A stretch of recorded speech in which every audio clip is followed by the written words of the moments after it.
m'appelle Malek Armis, je suis franco-marocain, je suis comédien, acteur. Le cinéma fait rêver. Moi j'adore aussi rêver, réaliser mes rêves, même virtuellement, mais c'est pas, même pourquoi pas, si on peut réaliser nos rêves, pourquoi pas. Et voilà, c'est l'idée, c'était à la fac, où je faisais beaucoup de théâtre avec l'atelier, et à un moment donné, après une maîtrise, après je suis parti en France pour faire un 3e cycle, et puis j'ai fait une école de théâtre, voilà. Et c'est venu comme ça. Il y a le théâtre, et après on rêve de faire du cinéma. Et puis j'ai fait du cinéma par hasard, comme ça. C'est un ami à moi qui est réalisateur, qui est Hicham El-Asri. J'ai joué avec lui, on a un film en compétition ici à Luxor, c'est The Sea is Behind. Et comme ça, c'est m'est venu comme ça et je suis resté dedans parce que c'est un monde féerique et magique pour moi. Et je suis très content d'être artiste parce que là je fais ce que j'aime en plus et c'est ma passion et je vis de ma passion qui demande le peuple de plus, voilà. J'adore me mettre en danger. Tout simplement. Pourquoi? Parce que j'aime pas les rôles faciles. J'aime les rôles complexes.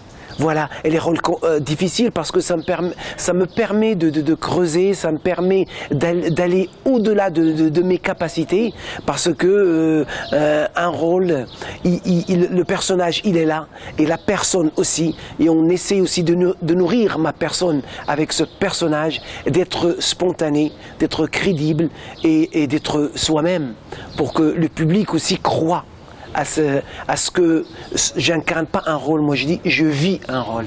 Et ça c'est très important pour moi. Et il y a la chambre noire de Hassan Benjelloun, c'est les années de plomb où je joue un rôle d'inspecteur qui a 1000 facettes.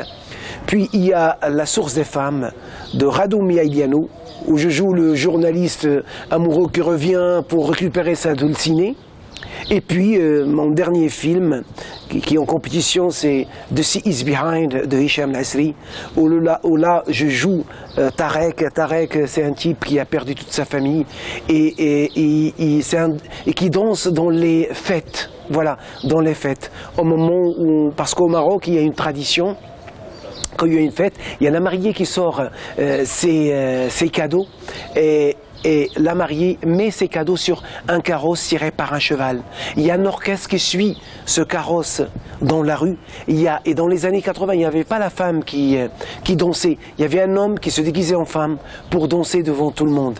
Parce qu'une femme qui dansait dans les années 80, c'est comme on dit, c'est un peu honteux, comme on dit. Et voilà, c'était mal vu. Et le carrosse, c'est à son père. Le carrosse il y a un cheval qui tire le carrosse et son père aime plus le cheval que son fils. C'est voilà l'histoire un petit peu énigmatique si j'ose dire. Je dis toujours, il ne faut pas comparer l'incomparable.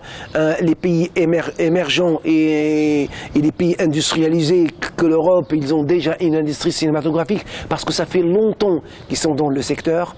C'est le Maroc, ce qui est bien parce que, moi je le redis pour l'instant, il y a des comédiens, il y a des acteurs, il y a des écoles de théâtre, il y a aussi des nouveaux réalisateurs qui ont du talent et ça c'est tant mieux pour la culture marocaine et la culture africaine et aussi pour les gens qui travaillent parce que et aussi on a un atout très important, c'est qu'il y a des films étrangers qui viennent en France et ça c'est très important parce que on a des techniciens, je le dis avec fierté, hors normes. Franchement, ils sont à la classe mondiale parce qu'ils travaillent avec les Scorsese, ils travaillent avec les Alejandro, ils travaillent avec les Tony Scott, ils travaillent avec les grands. Et ça, c'est très très important pour le cinéma marocain et pour l'art en général. Il faut prendre conscience que la culture est très importante. Un peuple sans culture, c'est un peuple qui ne vaut rien du tout. Voilà, tout simplement. Il faut prendre. Et j'aimerais bien, moi, des coproductions entre le Maroc, l'Afrique. J'aimerais bien ça pour que notre cinéma africain évolue aussi et que les sujets aussi. J'aimerais bien que les sujets soient un petit peu, comment dire, c'est pas un petit peu universel. C'est pas des sujets locaux tout le temps tout le temps, comment dirais-je, le chameau qui passe ou la chèvre qui machin. Non, arrêtez. On veut plus de ce sujet un petit peu archaïque. Pour moi, c'est archaïque, universel, parce que là où on va, par exemple, présenter le film, les gens vont se reconnaître. Je dis moi, je ne sais pas, en Namibie, en Argentine, en Amérique, les gens vont se reconnaître parce que l'histoire parle à tout le monde. Mais ce qu'est le lieu qui diffère et aussi le sujet, tout simplement. C'est ça, on veut un cinéma universel. Et ça, c'est très très important. Un acteur ou un comédien rêve toujours des rôles un petit peu loufoques. Moi, j'adore les rôles loufoques, des rôles qui te mettent en danger. Un schizophrène, par exemple. Voilà, un schizophrène qui a double facette, 1000 facettes. Il est là, tout d'un coup, il est bien et à l'autre moment, il est la métamorphose totale. J'aime bien des trucs, comme j'avais dit tout à l'heure, compliqués et complexes, des rôles comme ça. C'est ça. J'aime pas la facilité. S'asseoir sur ses acquis, non, c'est pour aller de l'avant et pour creuser. Et ça, moi, j'adore. Moi, je dis, franchement, je prends mon pied quand je fais un rôle qui est un peu loufoque, qui est un rôle qui me ressemble pas. Et j'aime pas ressembler à mes rôles. Voilà, j'aime aller au-delà. Il faut souhaiter beaucoup de choses. Oui, c'est vrai. Premièrement, c'est la santé, parce que c'est la capitale, ça.